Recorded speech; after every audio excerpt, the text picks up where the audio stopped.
Dari berat ke berkah, seni mengubah masalah.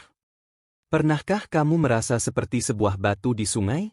Terhempas, terantuk, berguling tak tentu arah. Setiap benturan terasa sakit, setiap arus yang mendorong terasa seperti beban. Kita mengira, inilah akhirnya. Kita akan terkikis, hancur, menjadi pasir yang terlupakan. Tapi, alam punya cerita lain.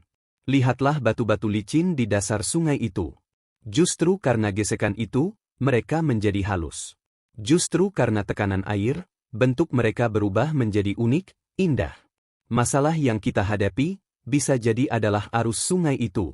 Dan kita punya pilihan langka, untuk tidak hanya bertahan, tapi untuk dibentuk menjadi sesuatu yang lebih kuat, lebih berharga, lebih bermakna. Bagaimana caranya? Mari kita berjalan-jalan sebentar, menyusuri sungai kebijaksanaan ini. Bagian 1, rahasia yang terkandung dalam tekanan. Semua bermula dari persepsi, dari sudut pandang pertama yang kita pilih. Fakta pertama dari dunia sains, stres yang terkendali, atau eustress, justru memicu pertumbuhan. Ini bukan tentang penderitaan tanpa tujuan. Ini tentang tantangan yang kita pilih untuk direspons, bukan hanya direaksi. Saat kita memandang sebuah masalah bukan sebagai penghalang akhir, tapi sebagai teka-teki yang membutuhkan solusi, atau bahkan sebagai pelatih yang keras, otak kita melepaskan senyawa kimia yang berbeda. Kita menjadi lebih fokus, lebih kreatif, lebih hadir sepenuhnya. Bayangkan seorang penulis dengan halaman kosong yang menatapnya. Itu adalah masalah.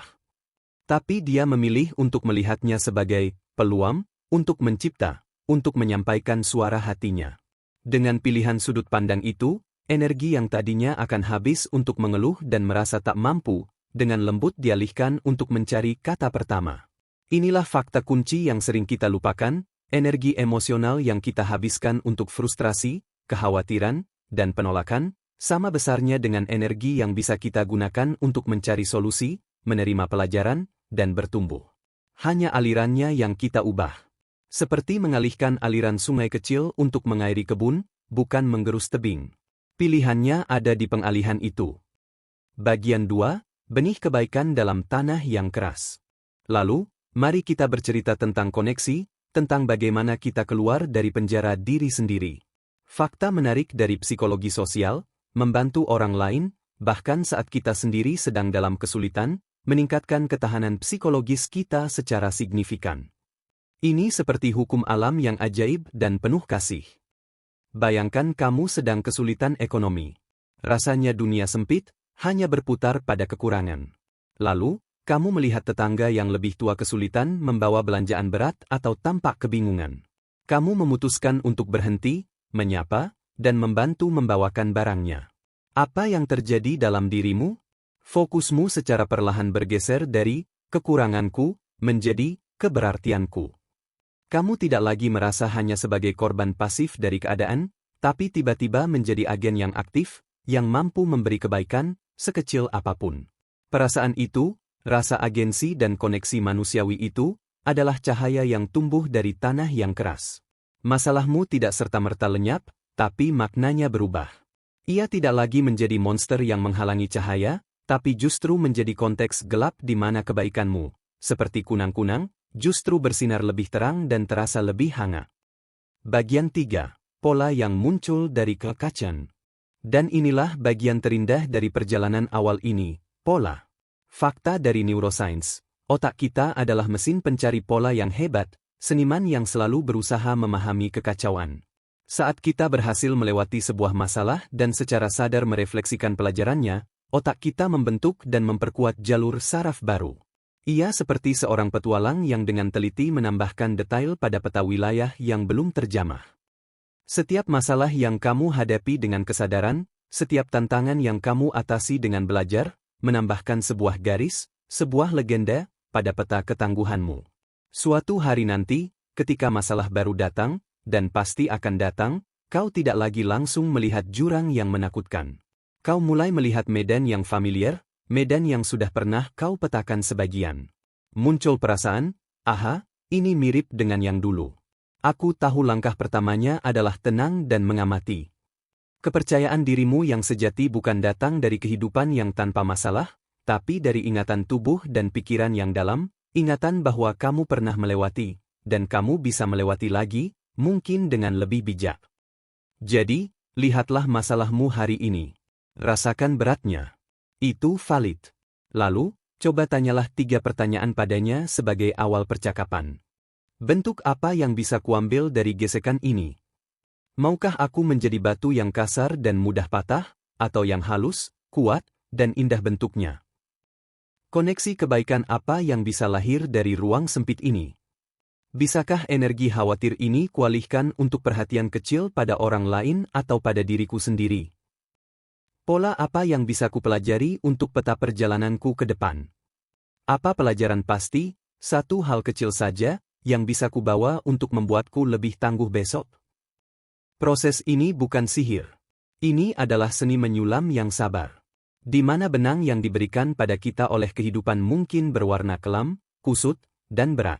Tapi dengan niat yang lembut, napas yang penuh kesadaran, dan sudut pandang yang tenang, kita mulai menyulamnya. Diselingi dengan benang emas ketekunan, benang perak kebijaksanaan yang didapat, dan benang putih kebaikan kecil yang kita sematkan.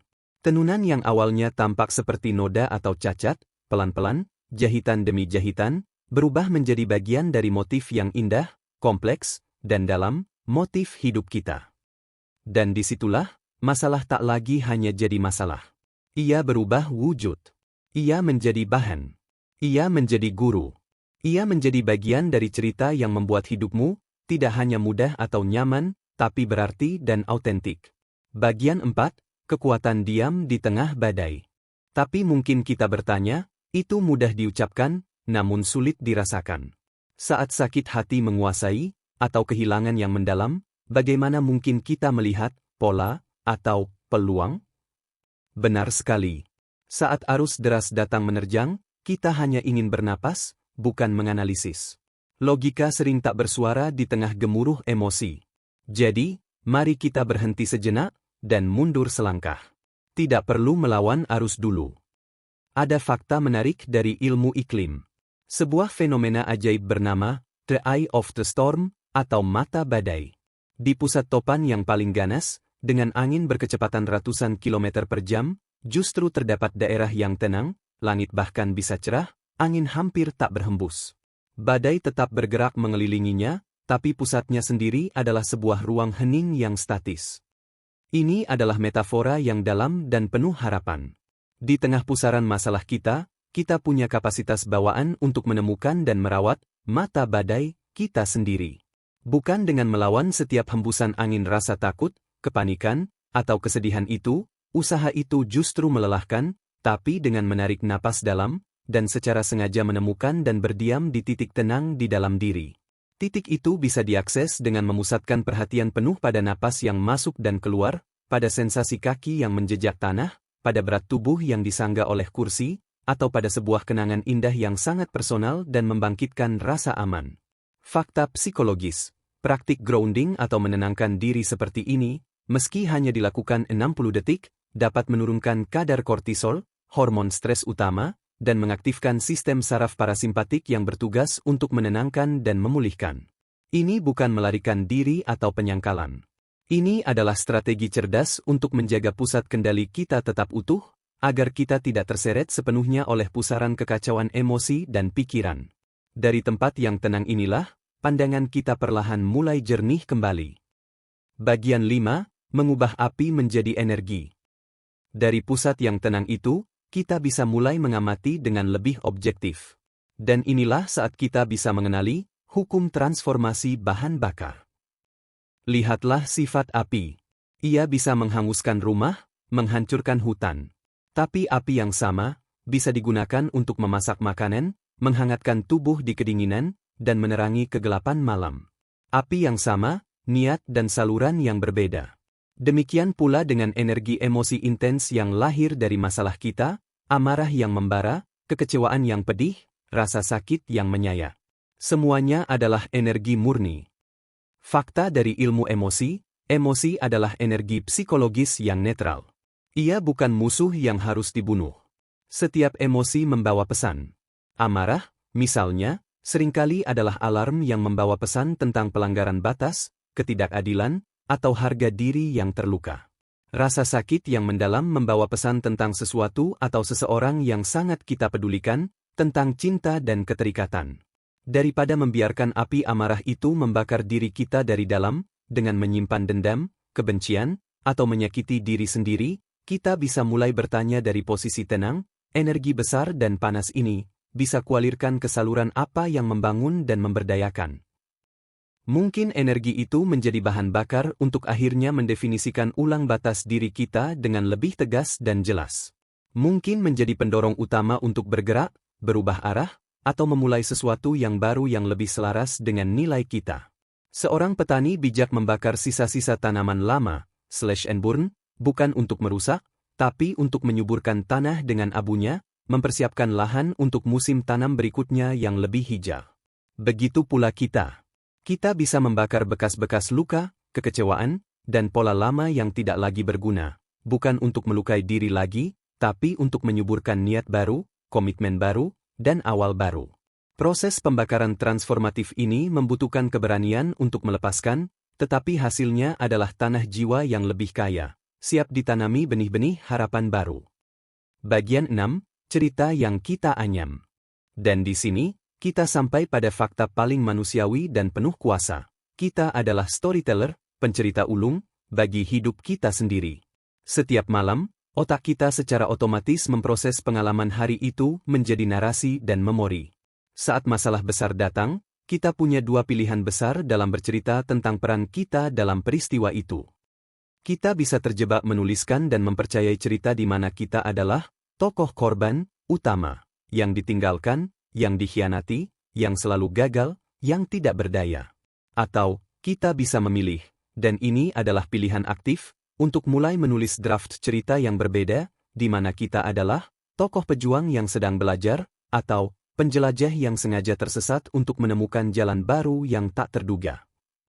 Fakta dari terapi naratif, mengubah cara kita menceritakan pengalaman traumatis atau sulit, dari sebuah cerita yang statis, tertutup, dan penuh penderitaan, problem-saturated story, menjadi sebuah cerita tentang ketahanan, pembelajaran, keterampilan, dan perubahan, preferred story. Secara literal dapat mengubah struktur emosional dan makna yang kita sandang terhadap peristiwa itu. Ini sama sekali bukan memutihkan fakta, berpura-pura senang, atau toxic positivity. Ini tentang memilih sudut pandang mana yang akan kita hidupi dan perkuat, mana yang lebih memberdayakan. Apakah kita akan terpaku dan mengulang-ulang bab berjudul kehancuran, atau kita akan mulai menulis, sekalipun dengan tangan gemetar, bab baru yang berjudul pembelajaran, kebangkitan kecil, atau titik balik? Setiap kali kita menceritakan ulang masalah itu kepada diri sendiri atau orang terpercaya dengan menyisipkan satu pelajaran kecil, atau satu momen kebaikan yang muncul dari reruntuhannya, kita sedang menganyam sehelai benang makna baru ke dalam tenunan besar hidup kita. Bagian 7. Jejak kebaikan yang berbalik membangun ekosistem jiwa. Lalu, ada hukum alam lain yang lembut, pasti, dan penuh keadilan, hukum jejak. Pernahkah kamu berjalan di pantai saat air surut, lalu menengok ke belakang dan melihat jejak kakimu tercetak jelas di pasir basah? Setiap langkah meninggalkan tanda. Setiap tindakan kebaikan, sekecil dan sesederhana apapun, yang lahir dari respons sadar kita terhadap masalah, adalah jejak itu. Jejak itu tidak hilang. Dan alam memiliki caranya yang unik dan elegan untuk merawat jejak, untuk membuatnya bermakna jangka panjang. Fakta ekologi, ada konsep mendalam bernama facilitation. Dalam proses suksesi ekologis, sebuah spesies pionir, misalnya lumut kerak atau semak tertentu, adalah yang pertama berani tumbuh di tanah yang tandus, gersang, dan tak bersahabat. Tanpa disadari, keberadaan mereka mengubah kondisi mikro lingkungannya. Mereka menahan air, menambahkan bahan organik dari daun yang gugur, melindungi dari erosi. Mereka, dengan hanya menjalani hidupnya, membuat tanah itu lebih lembab, lebih kaya nutrisi, dan lebih teduh. Pada akhirnya, mereka memfasilitasi, memungkinkan, spesies lain yang lebih rumit, pohon, misalnya, untuk tumbuh di tempat yang awalnya mustahil. Spesies pionir itu sendiri mungkin suatu hari tergantikan, tetapi jasanya abadi dalam ekosistem yang baru terbentuk. Kebaikan kecilmu, kesabaran yang kamu pupuk di saat sulit, senyuman tulus yang kamu usahakan di hari beratmu, keputusan untuk tidak menyakiti walau disakiti, itu semua adalah spesies pionir jiwa. Mungkin kamu tak langsung merasakan balasan eksternal, hutang dunia dibayar, atau masalahmu lenyap secara ajaib. Tapi setiap tindakan itu secara halus dan pasti mengubah iklim internalmu, ekosistem batinmu. Mereka seperti tetesan air di tanah gersang, menyuburkannya perlahan. Mereka membuat tanah hatimu lebih subur, lebih siap untuk menumbuhkan benih kedamaian, kepercayaan diri, dan harapan di masa-masa mendatang. Kebaikan yang kamu tabur dari dalam kesulitan akan menciptakan lingkungan psikologis yang lebih mendukung dan subur bagimu sendiri untuk terus bertumbuh. Ia berbalik, bukan sebagai pahala yang transaksional dan instan, tapi sebagai ekosistem kebajikan dan kekuatan yang kamu bangun dari dalam, untuk dirimu sendiri, yang akan menopangmu di kemudian hari. Jadi, lihatlah lagi. Masalah itu mungkin tetap ada untuk sementara. Rasa sakitnya mungkin masih nyata. Tapi sekarang, kamu bukan lagi hanya batu yang pasif dihempas arus. Kamu adalah sungai yang belajar mengalir dan menemukan jalannya. Kamu adalah pusat tenang, terai, di dalam badai yang menjaga kewarasanmu. Kamu adalah api yang memilih untuk memasak makanan dan memberikan kehangatan, bukan membakar habis. Kamu adalah pencerita, storyteller, yang aktif memilih kata-kata dan alur ceritamu. Kamu adalah spesies pionir yang sedang, dengan setiap aksi kecilnya, menyuburkan tanah masa depanmu sendiri. Proses ini adalah aliran yang terus-menerus, sebuah siklus yang penuh kesadaran, mengamati tanpa harus tenggelam. Merasakan sepenuhnya tanpa dikuasai sepenuhnya. Bertindak dari pusat yang tenang, bukan dari pusaran panik. Menenun makna dari setiap helai benang yang diberikan kehidupan, entah itu berwarna terang atau gelap. Dan di setiap belokan tajam, di setiap gesekan yang terasa menghancurkan, di setiap titik terendah yang gelap, tersembunyi benih dari sesuatu yang lain, sesuatu yang lebih dari sekadar solusi praktis. Tersembunyi benih kedalaman karakter, kekayaan pengalaman batin, sebuah keberkahan berupa pemahaman yang lebih dalam tentang hidup dan tentang diri sendiri, yang hanya bisa ditempa, dikristalkan, dan dihargai dalam api pengalaman hidup yang nyata dan menghujam. Inilah seni sejati yang bisa kita praktikkan, bukan menghindari badai, tapi belajar menari dengan tenang di tengah hujan. Bukan berusaha menghilangkan semua gelap, tetapi dengan berani menjadi cahaya, walau kecil, yang justru lahir dan memahami maknanya karena pernah mengenal dan melewati gelap itu sendiri. Keberkahan sejati adalah perubahan lensa kita sendiri, dari korban keadaan menjadi pencipta makna. Dan itu dimulai dari satu tarikan napas yang sadar, di tengah segala berat yang kita rasakan.